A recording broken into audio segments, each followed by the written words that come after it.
He looked down on you, they said. Mafia boss smiled. He'll look up from the ground soon. The fluorescent lights of the Sterling Equity Group office hummed with a sound that felt suspiciously like a migraine building behind Lila Nguyen's eyes. It was 10 o'clock on a Friday night, and the sprawling cityscape of Crestmont was alive outside the floor-to-ceiling windows, a grid of amber and white lights mocking her isolation. Inside, the air tasted of stale coffee and recycled oxygen. Lila rubbed her temples, staring at the spreadsheet blurring on her monitor. The numbers were a mess, a catastrophic, negligence-fueled mess that belonged entirely to Parker Shaw, her ex-boyfriend, and, in a twist of cruel fate, her current boss. Earlier that afternoon, Parker had stood in the center of the conference room, wearing his $3,000 Italian suit like armor, and told the senior partners that the discrepancies in the Vanguard portfolio were due to a clerical oversight by his junior analyst. He had pointed a manicured finger right at Lila. He did not look her in the eye when he did it. He never did. Lila had sat there, spine rigid, hands folded in her lap to hide the way they trembled. She knew the game. If she argued, she was the emotional woman making excuses. If she stayed silent, she was accepting the blame. So she took the third option. She swallowed the injustice like a jagged stone and stayed late to fix his mistake. You need this job, she reminded herself, typing a correction into the cell. Her parents in the suburbs were counting on her stability. Her student loans were a predatory beast waiting at the door. She could not afford to have pride, not yet. Her phone buzzed against the mahogany veneer of the desk. Maya, if you are still at that desk, I am coming up there with security to drag you out. Jordan, we are at the Mariner. Get in a cab, now. Lila sighed, the sound loud in the empty bullpen. She saved the file, shut down the computer, and grabbed her coat. The silence of the office felt heavy, pressing down on her shoulders. She walked to the elevator, her heels clicking a lonely rhythm on the polished marble floors. She had survived another week under Parker Shaw's thumb. That was worth a drink, even if she felt less like celebrating and more like sleeping for 100 years. The Mariner was not just a bar in Crestmont. It was an institution. It sat near the waterfront, a monolithic structure of dark brick and black glass that seemed to swallow the light around it. There were no signs, just a heavy oak door and a bouncer who looked like he had been carved out of granite. Lila smoothed the front of her pencil skirt, feeling suddenly underdressed. She was wearing her work clothes, a charcoal gray suit that had seen better days and a sensible white blouse. The people slipping through the door ahead of her dripped with diamonds and bespoke tailoring. She gave her name to the bouncer. He checked a list, his eyes lingering on her for a fraction of a second too long before he stepped aside. Inside. The world shifted. The air was cool and smelled of expensive bourbon, leather, and a faint, sweet trace of cigar smoke. Jazz played from somewhere unseen, a low, thrumming bass line that vibrated in the floorboards. The lighting was amber and dim, designed to hide secrets. Maya and Jordan waved from a circular booth near the back, nestled in the shadows of a velvet-draped wall. Lila slid into the booth, sinking into the plush leather. I feel like I need a password just to breathe the air in here, she muttered, pulling her coat around her shoulders. That is the point, Jordan said, grinning. He pushed a martini glass toward her. Drink. You look like you have gone 10 rounds with a shredder. Just Parker, Lila said, taking a sip. The gin was cold and sharp, burning pleasantly on the way down. He dumped the Vanguard file on me. Maya's expression darkened. Again? He is trying to break you. Lila, you know that, right? He won't break me, Lila said, though her voice lacked the conviction she wanted. He just wants me to quit so he doesn't have to look at his ex every day. I am not giving him the satisfaction. Jordan leaned in, lowering his voice. Speaking of dangerous men, keep your voice down. You know who owns this place, do you not? Lila looked around the opulent room. Some investment group? Dante Moretti, Jordan whispered, his eyes wide. Lila paused, the glass halfway to her mouth. The name was a ghost story in Crestmont. Depending on who you asked, Dante Moretti was either a philanthropist who revitalized the waterfront or the head of a crime family that had run the city since the Prohibition era. "That is just a rumor," Lila said, dismissing it. "Mafia bosses do not run jazz clubs with excellent cocktail lists. They hang out in warehouses, right?" "Look up at the mezzanine," Maya murmured, tilting her head slightly. Lila followed her gaze. Above the main floor, a wrought iron balcony overlooked the lounge. Standing there, shrouded in shadow, was a man. He was leaning against the railing, a tumbler of amber liquid in one hand. Even from this distance, the aura of authority was palpable. He wore a black shirt, the top button undone, and a tailored jacket that fit his broad shoulders perfectly. His face was a mask of calm indifference, sharp angles and dark eyes that seemed to be dissecting the room piece by piece. He was beautiful in a terrifying, predatory way. "That is him," Jordan said. "Dante Moretti. They say he sees everything that happens in this city." Lila shivered, not from the cold, but from a sudden feeling of being watched. She looked away, focusing back on her friends. "Well, as long as he does not care about botched portfolio adjustments, I think I am safe." The piece lasted exactly 20 minutes. A commotion near the entrance drew their attention. Lila's stomach dropped. Parker Shaw was walking in, flanked by 3 older men who looked like potential investors. Parker was laughing, that loud, practice laugh he used when he wanted to seem important. "Do not look," Maya hissed. "Maybe he will not see us." But Parker had the instincts of a shark smelling blood. His eyes scanned the room and locked onto Lila immediately. His smile didn't falter, but his eyes narrowed. He said something to his guests, gesturing for them to head to the bar, and then changed course, heading straight for their table. "Please, no," Lila whispered, gripping her glass. Parker stopped at the edge of their booth. He loomed over them, hands in his pockets, rocking back on his heels. "Lila, I didn't think they let people on an analyst's salary in here. Did you sneak in through the kitchen?" Jordan stiffened. "Back off, Parker." Parker ignored him, his gaze fixed on Lila. He looked her up and down, his lip curling slightly as he took in her wrinkled work suit. "You know, we have clients here tonight, important ones. It is not exactly a good look for the firm to have you sitting here looking like, well, like you have had a very long, hard week." Lila set her drink down carefully. Her hand was shaking. She hated that it shook. She hated that he knew exactly where to press to make her feel small. "I am off the clock. Parker, who I have a drink with is none of your business." "It is my business when you look like a ragged stray," Parker said, his voice smooth and venomous. "This place is out of your league, Lila. Just like the job, just like me. You are trying so hard to fit into a world where you do not belong. It is embarrassing to watch." The heat rushed to Lila's face. People at the nearby tables were glancing over. Sensing the tension, the humiliation burned in her chest, hot and suffocating. She wanted to throw her drink in his face. She wanted to scream, but she did neither. She locked her jaw, lifted her chin, and stared at a spot on the wall just past his ear. "Are you finished?" she asked quietly. "I'm just giving you advice," Parker said, leaning in closer, invading her space. "Go home, Lila, before you embarrass yourself further." Up on the mezzanine, Dante Moretti had not moved. He watched the scene unfold with the stillness of a hunting cat. He saw the way the man in the expensive suit leaned over the woman. He saw the way the woman's friends bristled, ready to fight, but held back by her subtle gesture to stop. Dante saw the tremor in the woman's hand.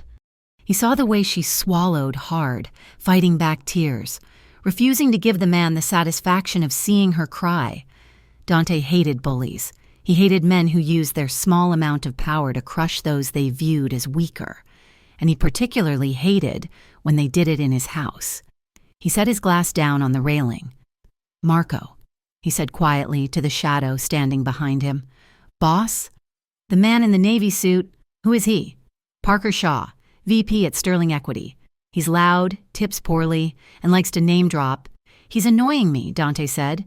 He straightened up, buttoning his jacket. "I think I will go say hello." Back at the table, Parker was still talking, seemingly enjoying the sound of his own voice. I am doing you a favor.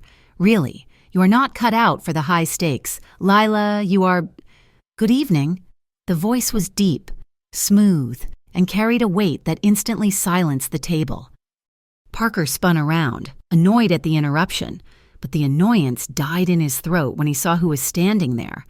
Dante Moretti did not loom like Parker did. He simply existed, occupying the space with a quiet, lethal confidence. Up close, he was even more intimidating. He was taller than Parker, broader, and his eyes were dark pools that gave away absolutely nothing. "Mr. Moretti," Parker stammered, his posture instantly changing from aggressor to sycophant. We didn't know you were in tonight. I have some clients at the bar. We were just..." Dante ignored Parker completely. He stepped past him, turning his back on the Sterling Equity VP as if Parker were nothing more than a piece of furniture. Dante looked down at Lila. For a moment, Lila forgot to breathe. Being the focus of Dante Moretti's attention was intense. It felt like standing in the path of a storm. "Is everything all right here?" Dante asked.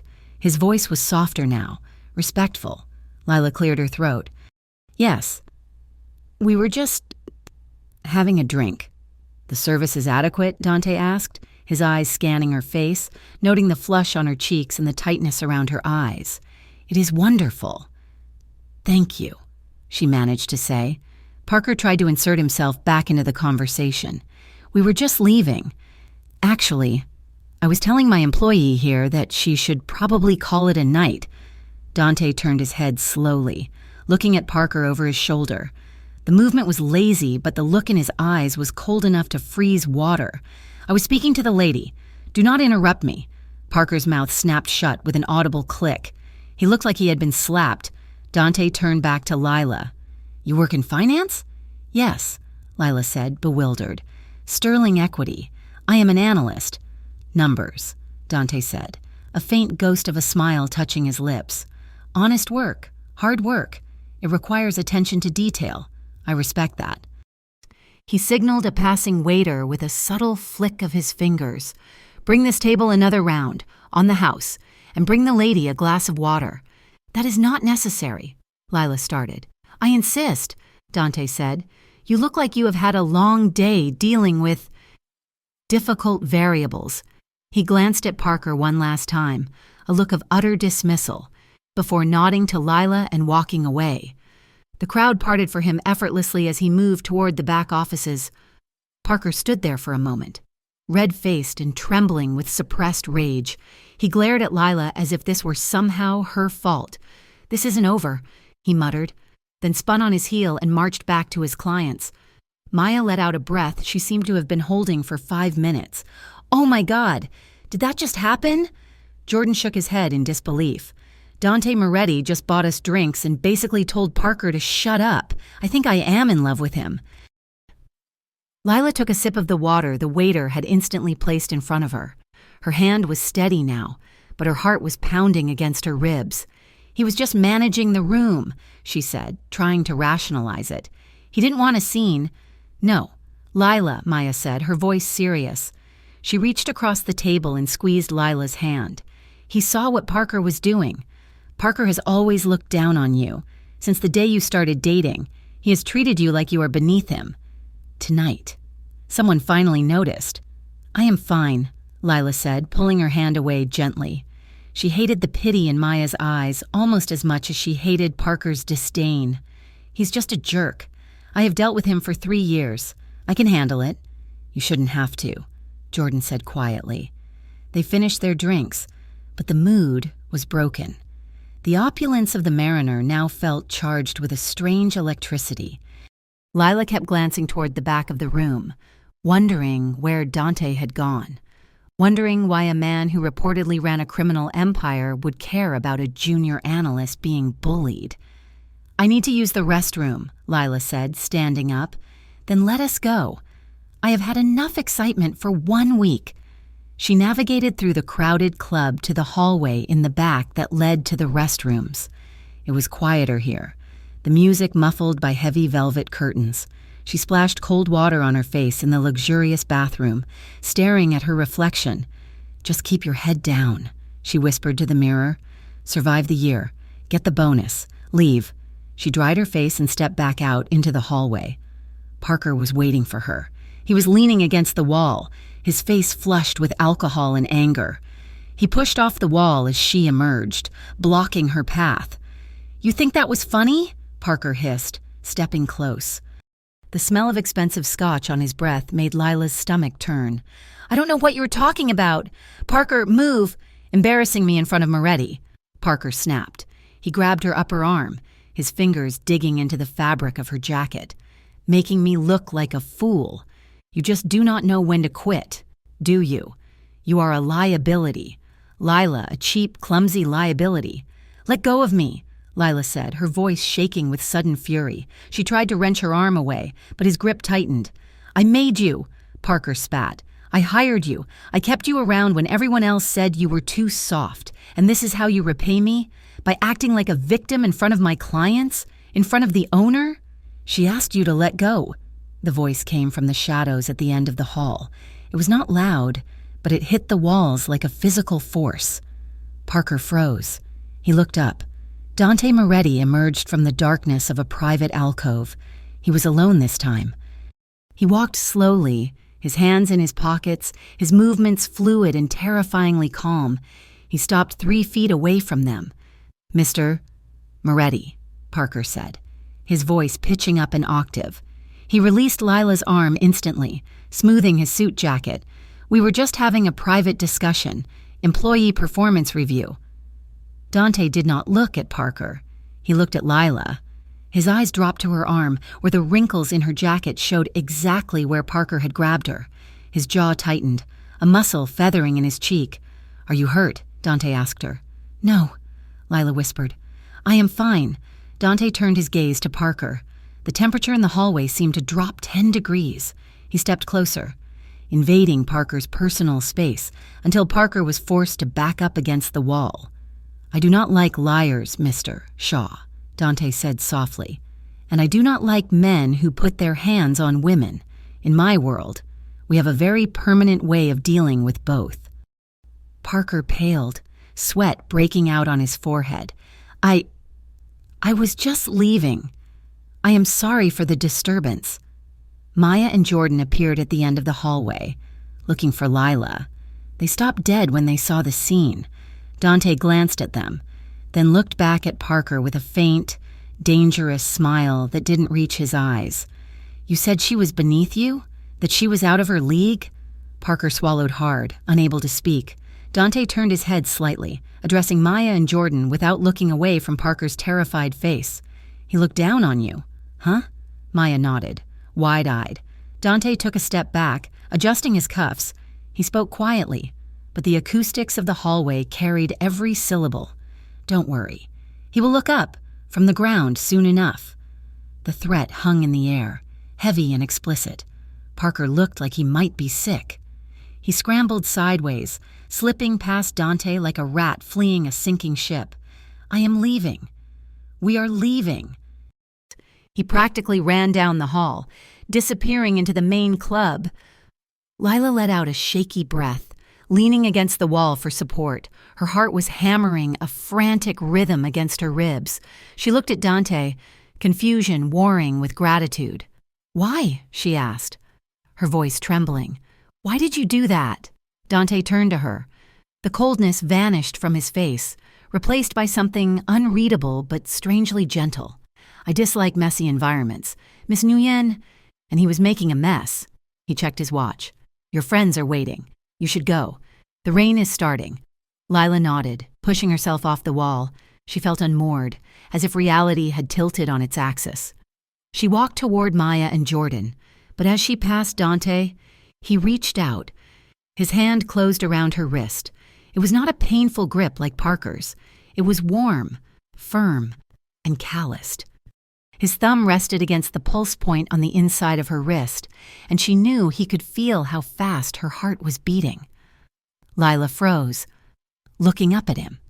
He was so close she could see the flecks of gold in his dark irises. She could smell the scent of him, sandalwood, rain, and something sharp like ozone. Dante lowered his head, his voice a low rumble meant only for her. Be careful at that firm. Lila, it is just a job, she breathed, unable to look away.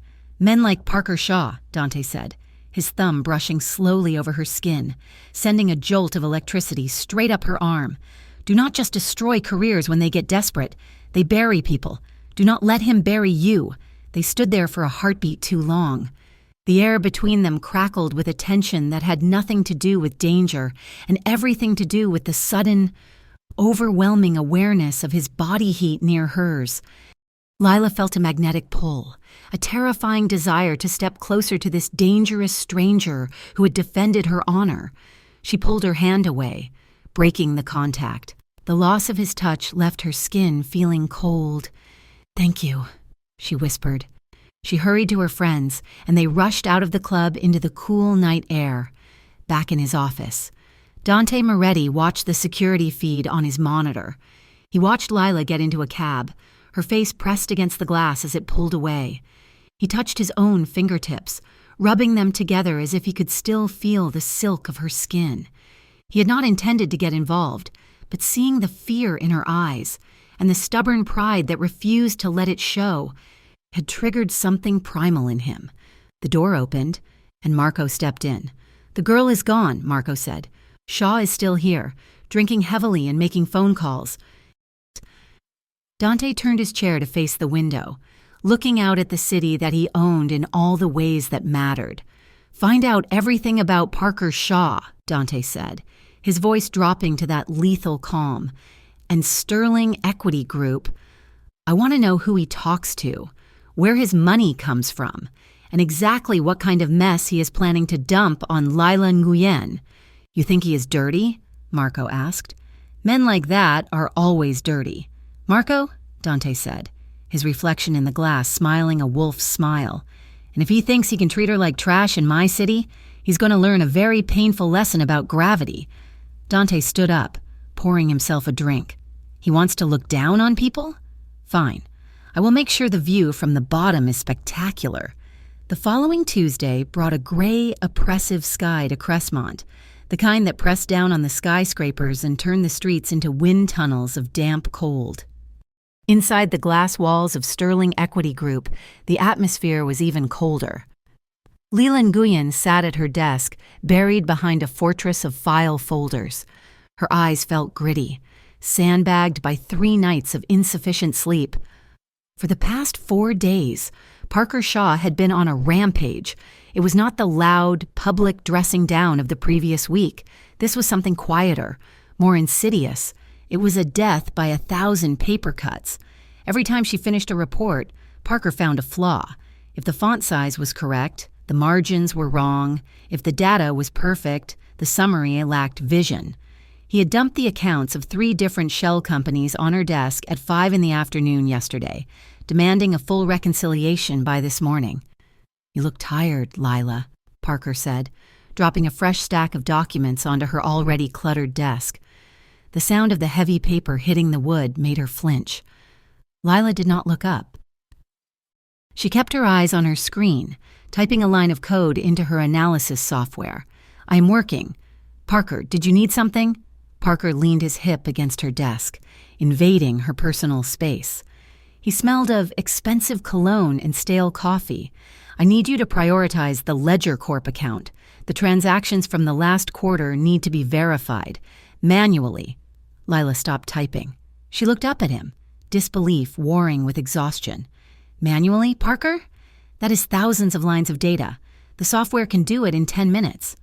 "The software misses nuances," Parker said, his voice smooth and condescending. "And given your recent performance issues, I think a little manual labor would be good for your discipline. Unless, of course, you're unable to handle the workload?" He smiled, but it did not reach his eyes. It was a shark smile, devoid of warmth. "Because if you cannot handle the basics, Lila, I do not see how you have a future here. Or anywhere in this city. Really. Finance is a small world. People talk. If I tell them you are incompetent, you will never work in a firm again. You will be lucky to get a job as a teller at a credit union." Lila felt a cold knot of anger tighten in her chest. She knew what he was doing. He was trying to push her until she snapped, until she quit or gave him cause to fire her. But there was something else, too. A frantic edge to his harassment. He was dumping specific files on her, forcing her name onto the audit logs of specific accounts. "I will get it done," Lila said, her voice steady despite the tremor in her hands beneath the desk. "Good girl," Parker said. He tapped the desk twice with his knuckles, a dismissive gesture he used to use on his dog, and walked away. Lila watched him go, her stomach churning. She pulled the Ledger Corp file toward her. As she flipped through the pages, the numbers seemed to dance, hiding secrets she was too tired to decipher. She had the sinking feeling that she was walking into a trap, but she could not see the mechanism of the snare.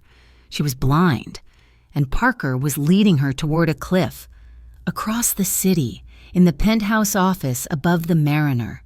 The view was much clearer. Dante Moretti stood by the window, looking out at the rain slicking the streets of Crestmont. The city looked clean from this height, a sprawling grid of steel and light, but Dante knew better. He knew exactly where the rot was hiding because he made it his business to know. "Tell me again," Dante said. Not turning around, Marco sat at the mahogany desk, a tablet open in front of him. "It is messy. Boss, the Harbor Kings are moving product through the docks, but they need to wash the cash before it hits the banks. They are funneling it through a shell company called North Star Logistics. And North Star is a client of Sterling Equity," Dante said. It was not a question. "Yes.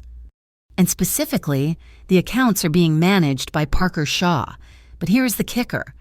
Parker is not signing off on the reconciliations. He's using a subordinate's access code to approve the transfers. He's burying the dirty money in legitimate portfolios, and every digital footprint points to one person."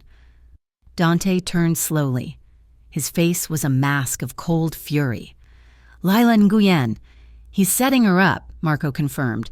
"When the feds eventually look into this, and they will, because the Harbor Kings are sloppy, they will follow the trail straight to her terminal.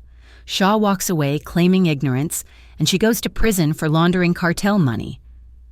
Dante walked to the desk and looked down at the photo Marco had pulled up. It was a candid shot of Lila leaving her apartment building, looking small in an oversized coat, her head ducked against the wind. She looked defenseless. She looked like exactly the kind of person a coward like Parker Shaw would sacrifice to save his own skin. "He's not just bullying her," Dante said, his voice low and dangerous.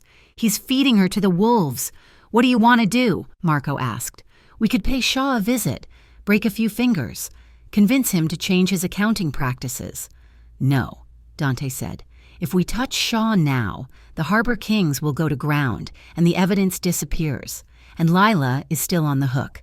We need to get the evidence first, and I need to get her out from under his thumb before he decides she is more useful dead than alive." Dante picked up the photo, his thumb brushing over the image of her face. He remembered the fire in her eyes at the club, the way she had stood up to Parker despite her fear. She had backbone. She just needed someone to watch her back. "Get the car," Dante said, "and tell Enzo I have a job for him. We need to engineer a meeting." Lila left the office at 7 that evening. The rain had stopped, leaving the pavement damp and reflecting the neon glow of the streetlights. She was exhausted, her brain feeling like it had been packed with cotton. She walked toward the subway station, head down, clutching her purse tight against her side. She did not see the black sedan pulling up to the curb until the passenger door opened and a man stepped out right in her path. "Oh!" Lila gasped, stumbling back as she nearly collided with him. The man was older, dressed in a sharp driver's uniform. He reached out to steady her, his grip polite but firm. "My apologies. Miss, I did not see you there. The glare from the streetlights is terrible tonight." "It is okay," Lila said, stepping back and adjusting her coat. "I wasn't watching where I was going." "You are Lila Nguyen, are you not?" the driver asked. Lila stiffened. The instinct to run flared in her chest. "Who is asking?" The driver smiled, a disarming expression that crinkled the corners of his eyes. He reached into his pocket and pulled out a heavy, cream-colored envelope. "My employer asked me to give you this. He tried to reach you at your office, but he prefers more discreet channels for recruitment." Lila took the envelope hesitantly. It was thick.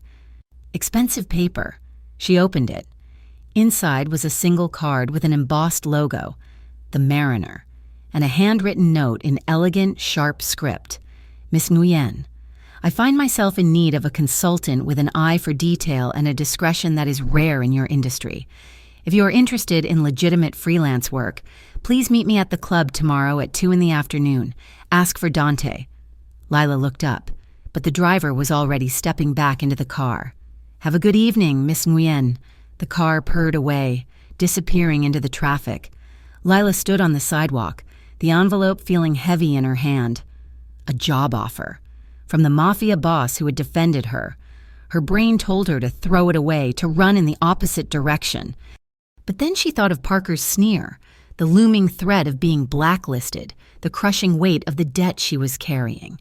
If Dante Moretti was offering a lifeline, maybe it was worth grabbing, even if the hand holding it was covered in blood. The Mariner looked different in the daylight. The mystique of the night was replaced by the quiet dignity of polished wood and dust motes dancing in the shafts of afternoon sun that cut through the high windows. The club was empty, save for a bartender polishing glasses and a few staff members setting up for the evening. Lila walked in, her heels clicking on the hardwood. She had dressed carefully, not in her drab office suit, but in a navy dress that made her feel more like herself, less like Parker's punching bag. Miss Nguyen, a voice called out.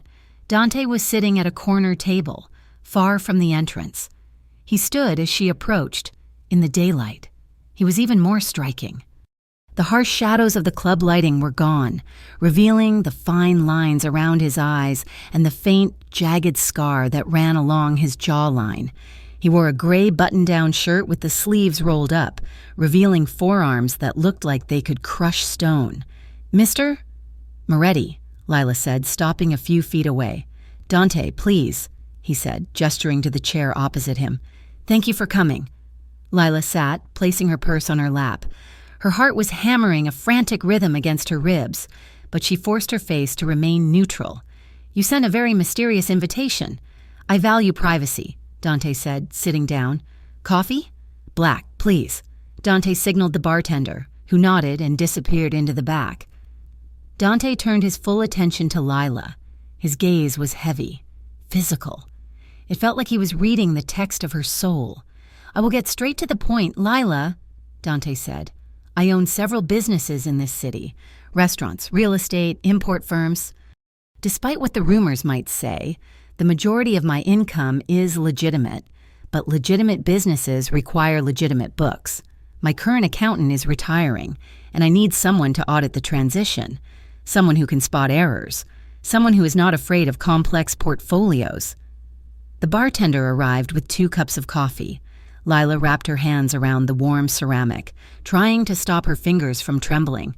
She began to twist the silver bracelet on her wrist, a nervous habit she had never been able to break. Dante's eyes flicked to the movement, then back to her face. Why me? Lila asked. There are 100 senior accountants in Crestmont who would kill for a high-profile client. I do not trust them, Dante said simply. They are too connected, too busy playing politics. I watched you the other night. You have pride. You stood your ground against a man who holds your career in his hands. That tells me you have integrity. And right now, integrity is the most expensive commodity in the market. Lila took a sip of the coffee. It was strong, bitter, and perfect. And the rumors? About the other part of your business? Dante leaned back, resting his arm on the back of his chair. He did not flinch. I am a man who protects his own. Lila, my family has history in this city. Some of it is dark. Some of it is exaggerated. I will not lie to you and say my hands are clean, but the work I am offering you is legal. Every penny you touch will be taxed and reported. I need you to ensure that. Lila looked at him, searching for the lie. She saw only a calm, unyielding honesty. And if I say no, then you finish your coffee, walk out that door, and we never speak again, Dante said. But I think you need this.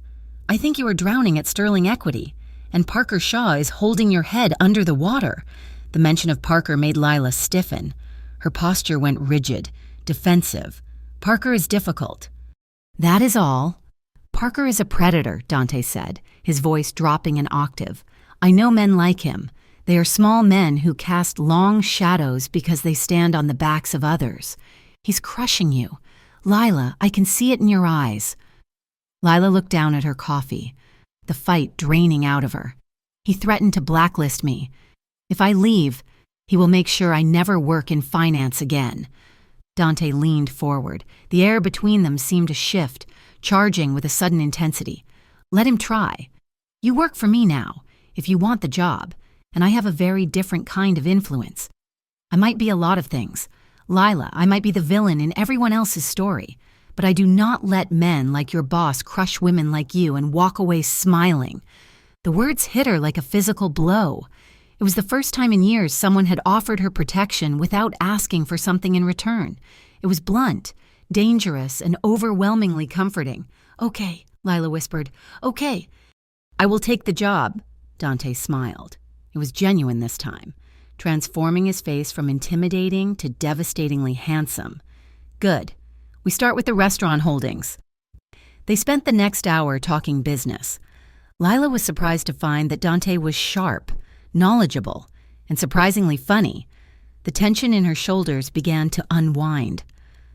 The storm that had been threatening all afternoon finally broke outside, rain lashing against the windows of the club, turning the world outside into a gray blur.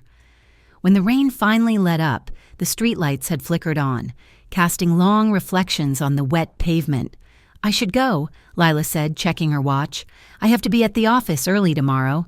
I will walk you to the corner, Dante said, standing up. It is slippery out there. They walked out into the cool evening air. The city smelled of rain and exhaust. The sidewalk was empty, the wet concrete glistening like black glass under the neon sign of the club. Thank you, Dante, Lila said, stopping near the curb, for the opportunity and for listening. You deserve to be heard, Lila, Dante said. He was standing close to her, his presence a warm wall against the chill of the evening. Lila turned to hail a cab, but as she pivoted, her heel caught on a slick patch of oil and water on the pavement. Her foot went out from under her. She gasped, flailing, bracing for the hard impact of the ground. It never came. An arm made of iron wrapped around her waist, snatching her out of the air. Dante pulled her back, hard, swinging her around so she didn't fall into the street. The momentum slammed her against his chest. For a few breathless seconds, the world stopped. Lila was pressed flush against him. Her hands had instinctively flown up to clutch his shirt, gripping the fabric tightly. His arm was a solid bar across the small of her back, holding her up, holding her close. She could feel the heat of his body radiating through his clothes, burning into her. She looked up. His face was inches from hers. The usual mask of control was gone. In its place was something raw.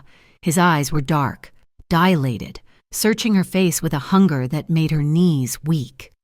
She noticed the faint white line of the scar on his jaw, a testament to violence that somehow made him seem more human. She could feel the steady, heavy thud of his heart against her own chest. He did not let go. His grip on her waist tightened slightly, his fingers spreading out over the curve of her hip. It felt possessive. It felt safe. "Are you all right?" he murmured. His voice was rough, like gravel over silk. Lila could not speak. She could only nod. She was hyper-aware of everything, the scent of sandalwood and rain on his skin, the strength of the arm holding her, the way his breath ghosted over her lips. The air between them was thick, electric. If she leaned up just an inch. If he leaned down, his gaze dropped to her mouth, lingering there for a heartbeat that lasted an eternity. The hunger in his eyes flared, hot and intense, before he seemed to force himself to blink. Slowly, reluctantly. Dante shifted his grip. His hand slid from her waist to her elbow, his fingers trailing over the fabric of her coat, steadying her until she found her footing. "Careful," he whispered. Lila stepped back, her face burning. Her heart was galloping in her chest. She felt a sudden, sharp sense of loss as the warmth of his body left hers. Thank you," she stammered, smoothing her coat with trembling hands. "I am clumsy. I have to go." "Good night, Lila," Dante said. He did not move. He stood there, watching her, a dark sentinel on the wet street. Lila flagged a taxi and practically dove into the back seat. As the car pulled away, she looked back. Dante was still standing there, illuminated by the red neon of the Mariners' sign, watching her go. The next morning, the bubble burst. Lila walked into the Sterling Equity office, still feeling the phantom pressure of Dante's hand on her waist. She felt lighter, stronger. She had a backup plan now. She had an ally. Parker was waiting for her at her desk. He was sitting on the edge of it, holding a cup of coffee, looking like the cat that had eaten the canary. "Morning, Lila," he said, his voice dripping with false cheer. "Did you have a nice evening? The Mariner is a lovely spot, a bit pricey for a Tuesday. Though, isn't it?" Lila froze, her bag halfway off her shoulder. Cold dread washed over her. "I do not know what you are talking about." Parker took a slow sip of his coffee. "Do not insult my intelligence. Lila, I know where you were. I know you were meeting with Moretti." He stood up and took a step toward her, his voice dropping to a hiss. "I told you to stay away from that place. And now I hear you are taking on freelance work, consulting?" Lila's heart pounded. "My free time is my own, Parker, as long as it does not conflict with my work here." "Everything you do reflects on this firm," Parker snapped. "And associating with a known criminal like Moretti reflects very poorly. Who do you think keeps track of you? Lila, did you think you could just run around the city making deals behind my back?" He leaned in close, his breath hot on her face. "You are on thin ice.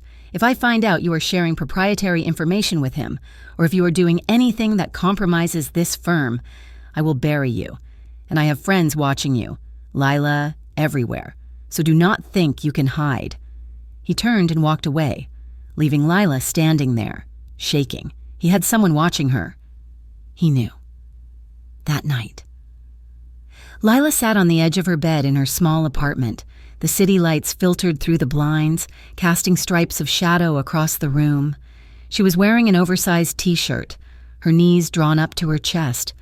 She reached down and touched her waist, right at the spot where Dante's hand had held her. She closed her eyes. She should be terrified. She was caught in the middle of a war between a corrupt boss and a mafia don. She was being stalked. She was in danger. But when she closed her eyes, she didn't feel fear. She felt the memory of that grip. She felt the solid, unshakable strength of Dante's chest. She felt safe, and that terrified her more than Parker's threats, because relying on a man like Dante Moretti was a dangerous addiction, and she was already craving the next hit. High above the city, in the penthouse of the Mariner.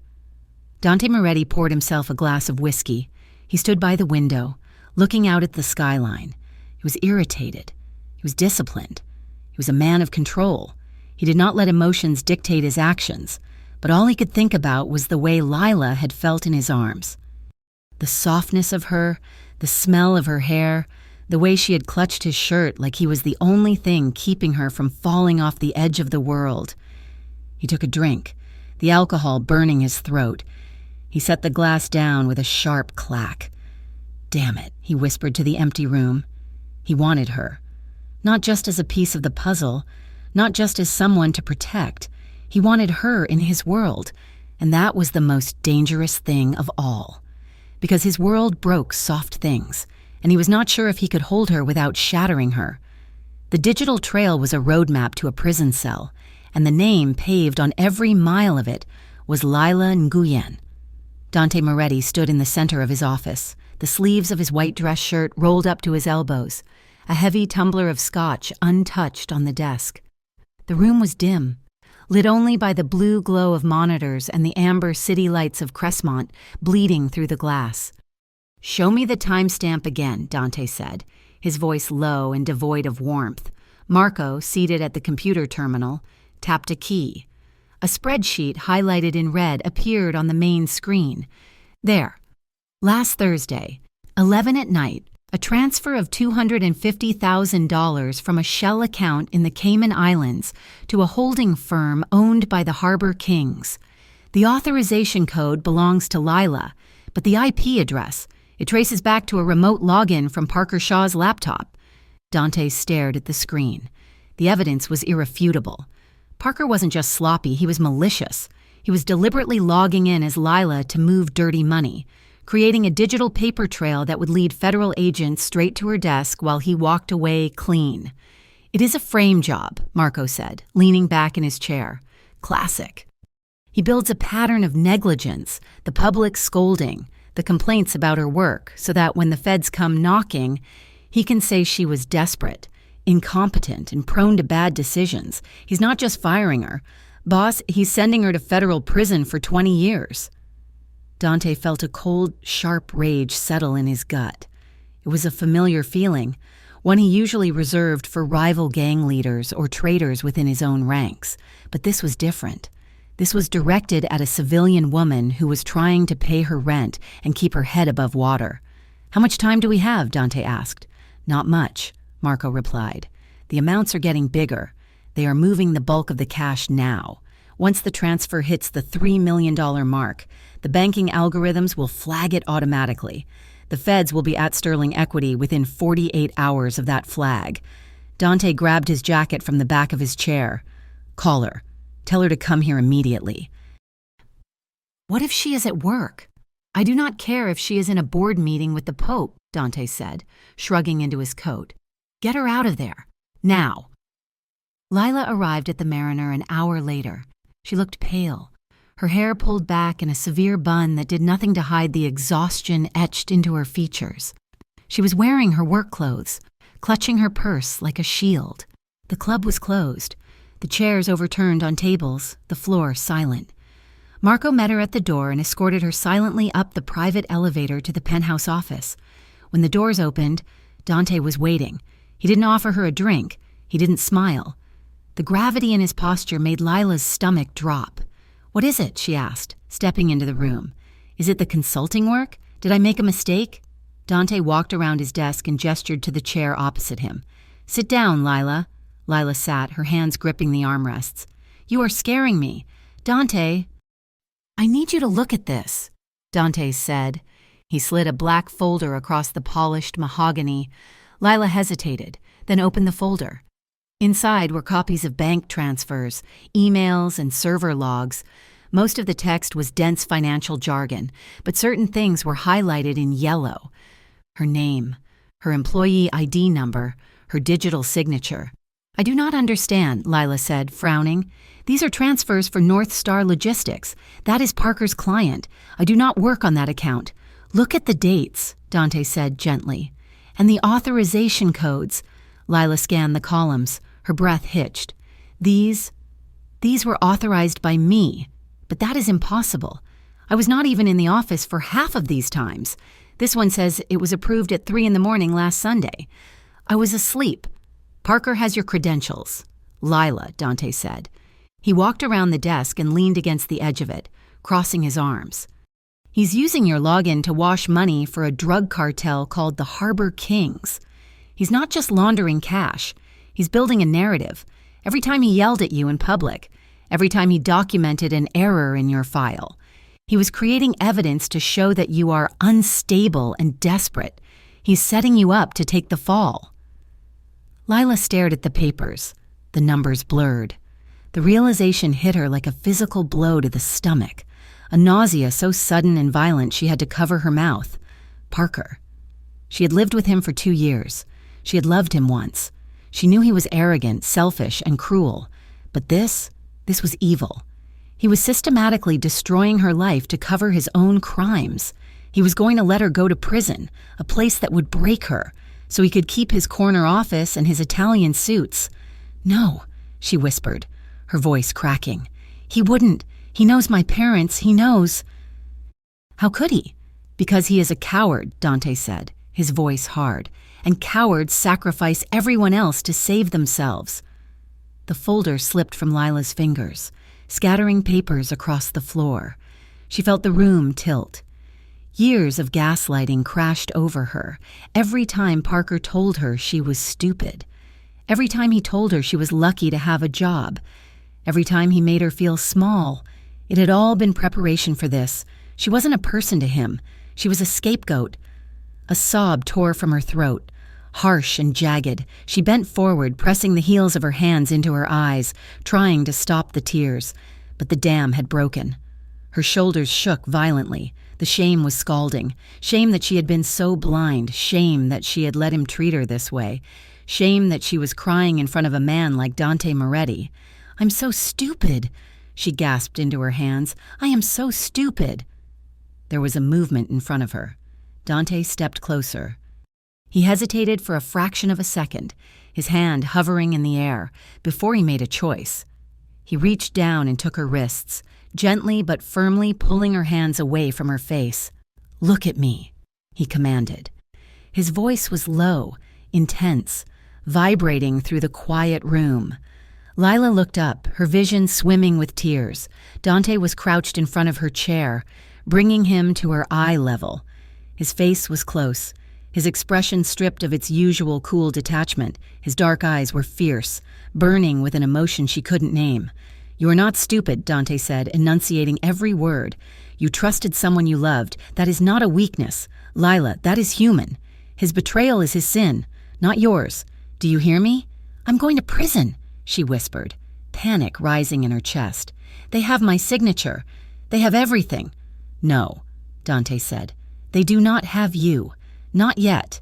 He squeezed her wrists, his thumbs rubbing soothing circles over her pulse points. "You need to listen to me. This stops today, but you have to trust me. Can you do that?" Lila looked at him. She saw the hard line of his jaw, the unwavering strength in his gaze. He was a dangerous man, she knew that, but in a world where the good guys like Parker were monsters, the monster in front of her looked like a savior. "I trust you," she breathed. The vulnerability in her voice seemed to snap the last of Dante's restraint. He stood up, pulling her with him. Lila stumbled slightly, her legs weak, and he caught her, wrapping his arms around her and pulling her into a tight embrace. Lila let out a shuddering breath and collapsed against him. She buried her face in the hollow of his shoulder, her hands clutching the fabric of his shirt. He felt solid, like a rock in a hurricane. She could feel the steady, powerful beat of his heart against her cheek. His hand slid slowly up her spine, his palm warm and large, pressing her closer. He stroked her back, a rhythmic, grounding motion that seemed to knit her scattered pieces back together. "I have got you," he murmured into her hair. "I have got you, Lila." Lila closed her eyes, breathing in the scent of him, clean soap, expensive tobacco, and something uniquely him. For the first time in weeks, the crushing weight on her chest lifted. She wasn't fighting alone anymore. She was held. She was seen. The sensation was intoxicating. Instead of feeling weak in his arms, she felt a surge of something else, something powerful. She was safe here. She pulled back slightly, just enough to look at him. They were standing so close that their bodies were still touching from chest to knee. The city lights behind the glass cast a halo around them, isolating them in the dark office. Dante looked down at her. His eyes searched her face, tracking the path of a stray tear that rolled down her cheek. He raised his hand, his thumb brushing the moisture away with infinite tenderness. The roughness of his skin against hers sent a shiver racing down her spine. The air in the room changed. The comfort shifted into something heavier, hotter. Lila's breath hitched. She saw his gaze drop to her lips, then flick back up to her eyes. He was asking a question without speaking. He was giving her time to pull away, time to step back into the safety of a professional distance. She didn't move. She didn't want to move. "Lila," he whispered, his voice rough. He leaned in slowly, telegraphing his intent. When he was inches away, he paused, giving her one last chance to turn her head. Lila rose on her tiptoes, tilting her chin up. He closed the distance, pressing his mouth to hers. It started tentative and soft, a question rather than a demand. His lips were warm and firm. Lila let out a small, soft sound in her throat, and her hand slid up his chest to loop around the back of his neck. Her fingers tangled in the short hair at the nape of his neck, pulling him closer. That was the spark. Dante groaned low in his chest, and the kiss deepened instantly. His arms tightened around her, crushing her against him. One hand splayed across her lower back, the other came up to cup her jaw, holding her face like she was something precious and breakable. The kiss became urgent, a pouring out of frustrated emotion and unspoken desire. Lila opened to him, tasting him, feeling the heat rise in her blood like a fever. It was a mix of desperation and relief at finally being wanted, truly wanted, without judgment or conditions. They stumbled backward until Lila's back hit the edge of the heavy mahogany desk. Dante moved with her, his body crowding hers, pressing her against the wood. He didn't let up. His hand slid down to her hip, his thumb tracing slow, possessive circles through the silk of her blouse, sending shockwaves through her nerves. Lila's senses were overwhelmed. The smell of him, the taste of him, the hard wall of his chest against her breasts. She felt alive in a way she hadn't for years. She wanted to climb inside his skin. She wanted to forget Parker, the feds, the money. Everything except the way Dante's mouth moved against hers. Their breaths mingled, ragged and heavy. Time dissolved. There was only the heat, the friction, the overwhelming reality of him. Dante broke the kiss abruptly, pulling back just an inch. He rested his forehead against hers, his eyes closed, his chest heaving as he fought for control. His hands were still on her, gripping her waist as if he was afraid she would vanish if he let go. "I'm sorry," he rasped, his voice sounding like it had been dragged over gravel. "I am sorry. Lila, I shouldn't have. You are vulnerable right now. I do not want to take advantage of that." Lila blinked, her eyes fluttering open. She was flushed, her lips swollen and tingling. She felt dazed, but beneath the haze of passion, there was clarity. "You didn't," she whispered, her voice breathless. "I wanted it. Dante, I wanted you to—" Dante opened his eyes. The hunger in them was naked, terrifying, and beautiful. He looked at her like he wanted to devour her whole, but he forced himself to take a half step back. He needed to be the rational one. He needed to be the protector, not the lover, not yet. "This," he said, gesturing vaguely between them, "complicates things, but I am not going to lie and say I regret it. I am scared," Lila admitted, her hands dropping from his neck to rest on his chest. "Not of you, of what this means." "It means you are not alone," Dante said firmly. He covered her hand with his, pressing it against his heart. "But right now, we have a war to fight, and we cannot fight it if you are in prison." He stepped back fully, putting a few feet of distance between them. The loss of his warmth was immediate and jarring. He ran a hand through his hair, composing himself, the mask of the dawn sliding back into place, though his eyes remained soft when they looked at her. "You cannot go back to your apartment," Dante said. "Parker knows where you live.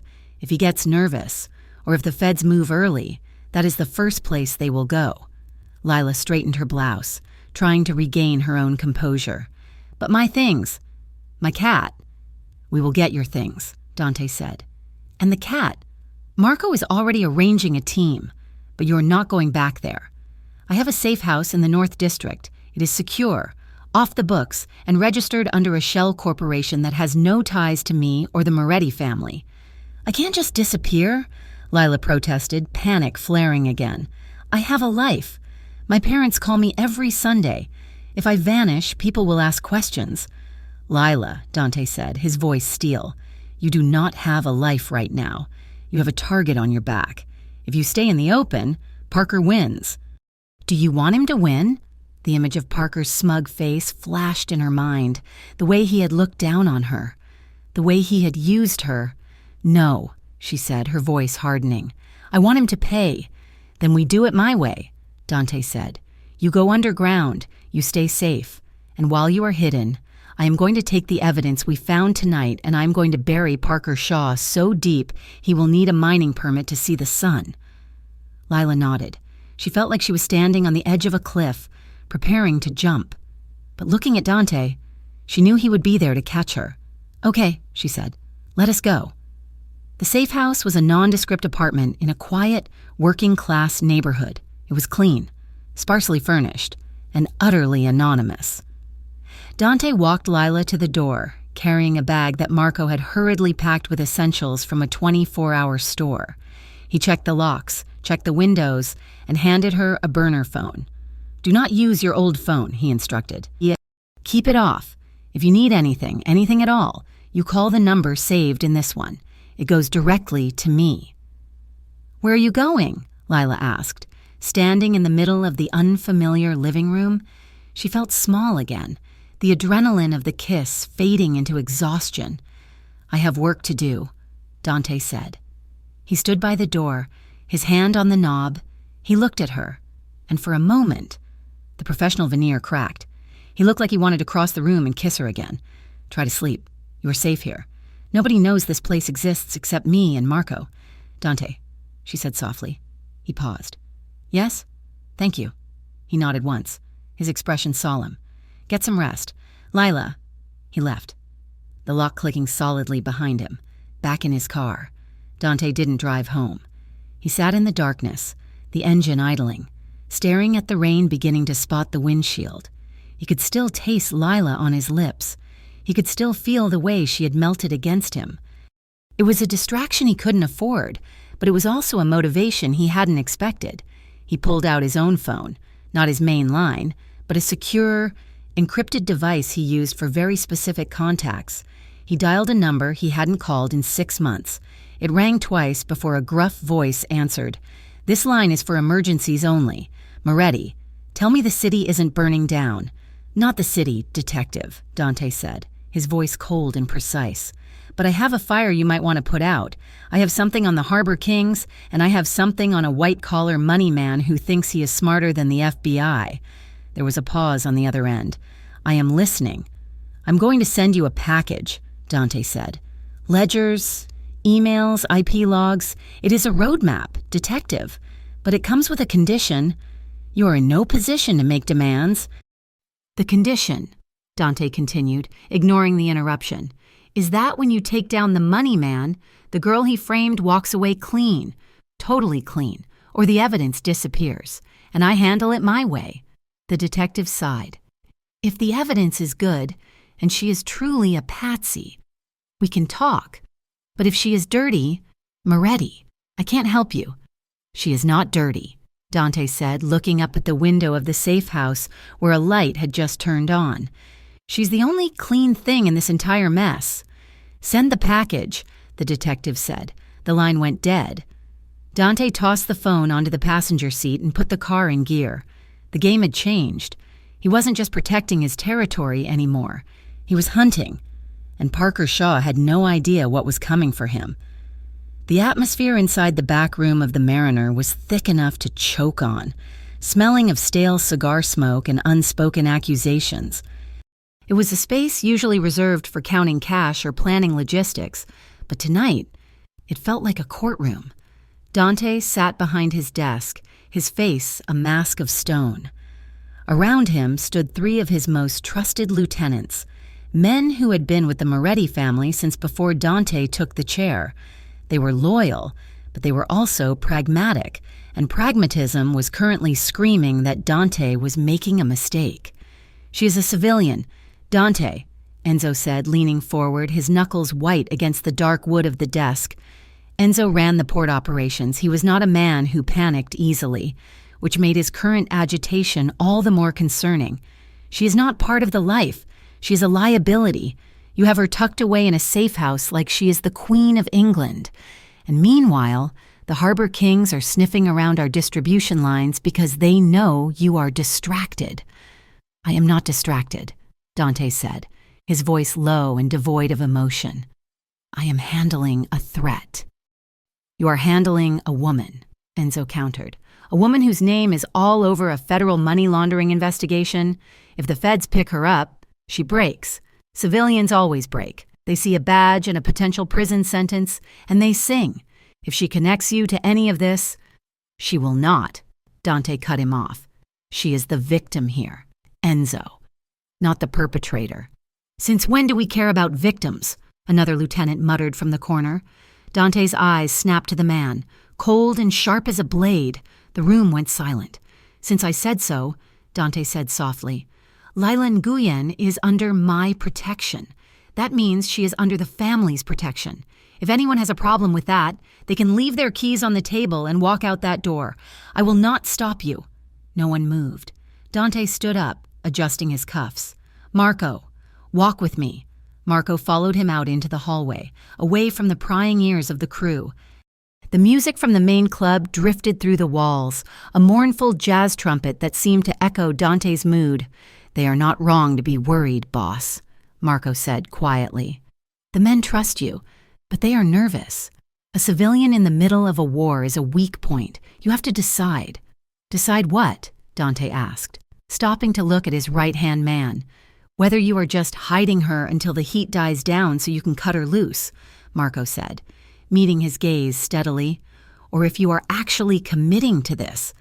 Because if you are keeping her, you need to know that Parker Shaw is not going to stop. He's going to try to burn everything down to get to her." Dante looked toward the exit, his thoughts drifting north to the quiet apartment building where Lila was waiting. "I'm not cutting her loose. Marco, not now, not ever." The safe house was comfortable, clean, and completely suffocating. Lila had been there for 5 days, 5 days of silence. 5 days of watching the sun move across the floorboards and trying not to think about the fact that her entire life had been erased. She had no job, no apartment, and no contact with the outside world except for the burner phone Dante had given her. She stood on the balcony, wrapping her cardigan tighter around herself against the evening chill. The city skyline of Crestmont glittered in the distance, a million lights representing a million lives that were continuing without her. She felt like a ghost haunting her own city. She hated this feeling. She hated the dependency. She had spent her entire adult life fighting to prove she was capable, independent and strong. Now, she was hiding in a tower like a damsel in a fairy tale, waiting for the beast to bring her dinner. The lock on the front door clicked. Lila's heart did that treacherous little flip it always did when she knew he was here. Dante walked in, carrying 2 brown paper bags that smelled like Thai food. He looked tired. There were lines around his eyes that hadn't been there a week ago, and he had loosened his tie, the top button of his shirt undone. "Pad Thai and spring rolls," he said, setting the bags on the small kitchen island. "And I brought you that sparkling water you like." Lila walked in from the balcony, sliding the glass door shut behind her. "You did not have to come tonight, Dante." Marco said things were busy. "I wanted to come," Dante said simply. He started unpacking the food. "How was your day?" "Quiet," Lila said. She leaned against the counter, watching him. "I read 3 chapters of a book I have already read twice. I paced the living room for an hour. I tried to do some yoga, but I just ended up lying on the mat staring at the ceiling." Dante paused, a container of noodles in his hand. He looked at her, really looked at her, noting the tension in her shoulders. "You are going stir-crazy." "I feel useless," Lila admitted. "I'm just sitting here, waiting. I feel like a kept woman, Dante, and I hate it." "You are not a kept woman," Dante said firmly. "You are a witness in protective custody. There is a difference." "Is there?" Lila asked, her voice rising slightly. "Because it feels like I am hiding while you fight my battles for me." Dante abandoned the food and walked around the island. He stopped in front of her, but he didn't touch her. He just held her gaze with that intense, dark gravity of his. "You are not useless, Lila. You are the reason I am fighting. There is a difference there, too." They ate on the couch, the television playing quietly in the background. It was becoming a routine. These late-night dinners. It was the only time of day Lila felt like she could breathe. Dante listened to her vent about her fears, about the injustice of Parker's betrayal, about her worry for her future. He was a steady, unmoving anchor in the storm of her anxiety. But tonight, the anchor wasn't enough to hold her. Earlier that afternoon, against Dante's instructions, Lila had turned on her old phone for just a minute. It had flooded with notifications, but one voicemail stood out. It was her mother. Her voice had been shaking. "Lila, honey, Mrs. Gable from church said she heard you were in trouble with the police. She said Parker told people you were..." Involved in something bad. Please call us. Dad is sick with worry." The memory of that voicemail had been eating at Lila for hours. After dinner, Dante took a call on the balcony. When he came back inside, he found Lila sitting on the floor by the glass doors, her knees drawn up to her chest, her head buried in her arms. "Lila?" Dante's voice was instant concern. He crossed the room in 3 long strides and dropped to his knees beside her. "What happened? Did someone contact you?" Lila lifted her head. Her face was streaked with tears. "My parents know," she whispered. "Parker is spreading rumors. He's telling everyone I'm a criminal. My dad has a heart condition. Dante, if something happens to him because of this, because of me, it is not because of you," Dante said. He sat down fully on the floor, shoulder to shoulder with her, leaning his back against the wall. He stretched his long legs out, mirroring her position on the ground. "It is Parker. I should have seen it coming," Lila said, wiping her eyes angrily. "I was so desperate to please him, to keep my job. I let him walk all over me, and now he is destroying my family's name. Maybe I deserve this. Maybe I was just too weak to stop it." Silence stretched between them, heavy and gray. Dante stared out at the city lights, his profile sharp in the semi-darkness. "I was 22 when I took over the family," Dante said suddenly. His voice was quiet, contemplative. "There was a kid in the neighborhood, Leo. He was 17. Smart kid, wanted to be an architect, but he looked up to me. He started running errands for my crew, trying to impress me." Lila turned her head to look at him, surprised by the admission. Dante never spoke about his past. "I should have sent him home," Dante continued, his jaw tightening. "I should have told him to go to school and forget about us. But I liked having him around. I liked the loyalty. Then one night, a rival crew decided to send a message. They couldn't get to me, so they went after the runner." Dante closed his eyes briefly. "He died in the hospital 3 hours later. I held his hand while he bled out. Lila, I had all the power in the city, all the money, all the men, and I couldn't save a 17-year-old boy who trusted me." He turned to look at her. The vulnerability in his eyes was devastating. It stripped away the myth of the invincible Mafia Don and left just a man who carried a mountain of regret. "I blamed myself for years," Dante said. "I thought I was poison. I thought anyone who got close to me would end up broken. But the truth is, the world is just cruel. Lila, evil men do evil things. We do not get to choose how they hurt us. We only get to choose how we stand back up." He reached out and took her hand, weaving his fingers through hers. "You are not weak. You are still standing. And I am not going to let what happened to Leo happen to you. I promised you that day in the club, and I meant it." The story, the raw honesty of it, broke through the wall of Lila's self-blame. She looked at him, this dangerous, complicated man who carried so much guilt, and she didn't see a criminal. She saw a man who cared so deeply it hurt him. "Dante," she whispered. She turned her body toward him. She reached up with her free hand and cupped his face. His skin was warm, the stubble on his jaw rough against her palm. Dante went still. He leaned into her touch, his eyes fluttering shut for a second as if he were savoring the contact. It was a gesture of such pure acceptance that it seemed to knock the breath out of him. "You are not poison," Lila said softly. Dante opened his eyes. They were dark, dilated, burning with a sudden, fierce heat. He turned his head slightly, pressing a kiss to the center of her palm. The sensation sent a jolt of electricity straight to Lila's heart. "Let us go inside," he murmured. "It is cold out here." They stood up, but they didn't separate. The physical distance that usually defined their interactions had dissolved.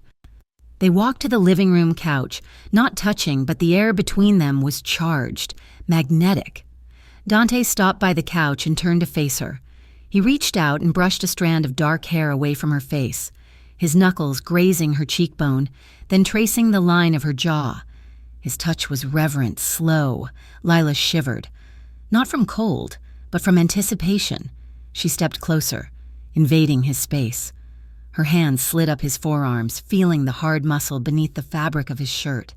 She could feel the tension in him, the restraint he was fighting to maintain. "Lila," he warned, his voice rough. "If I kiss you now, I'm not going to be able to stop." "Good," Lila breathed. "Don't stop." Dante made a low sound in his throat and pulled her to him. This kiss was nothing like the one in his office. That had been desperate, a reaction to trauma. This was deliberate, it was slow, deep, and consuming. His mouth moved over hers with a terrifying expertise, tasting her, claiming her. They stumbled backward until the back of Lila's legs hit the couch. She sat down heavily, and Dante followed her, his body covering hers, shielding her, surrounding her. He broke the kiss to press his face into the curve of her neck, inhaling sharply. "You smell like rain," he murmured against her skin. "You always smell like rain." Lila's hands gripped his shoulders, pulling him closer. "Dante." He kissed his way up her throat, to her jaw, to her lips again. His hands were everywhere, mapping the line of her spine through her shirt, cupping her waist, grounding her. He wasn't rough, but he was heavy, his weight a comfort that pushed away the rest of the world. He paused, pulling back just enough to look her in the eyes. His breathing was ragged. He searched her face, his gaze intense, looking for any sign of hesitation, any flicker of doubt. "Tell me to stop," he said, his voice straining. "Tell me now." Lila reached up and traced the faint white scar on his lip with her thumb. "No." Dante let out a shuddering breath. He reached down and gently took her hips, guiding her until she was straddling his lap, her legs wrapping around his waist. The new position brought them intimately close, chest to chest, heartbeat to heartbeat. Lila gasped softly at the friction, the heat radiating between them. She ran her hands under his jacket, her fingertips tracing the ridge of the scar on his ribs through his shirt. He flinched slightly, not from pain, but from the sensation of being touched there. "It is okay," she whispered against his mouth. They moved together in a slow, heated rhythm of touches and kisses. Hands explored territory that had been forbidden, his palm sliding under the back of her shirt to touch warm, bare skin, her fingers undoing the top button of his collar to press a kiss to the pulse point at his throat. There was no rush to remove clothes.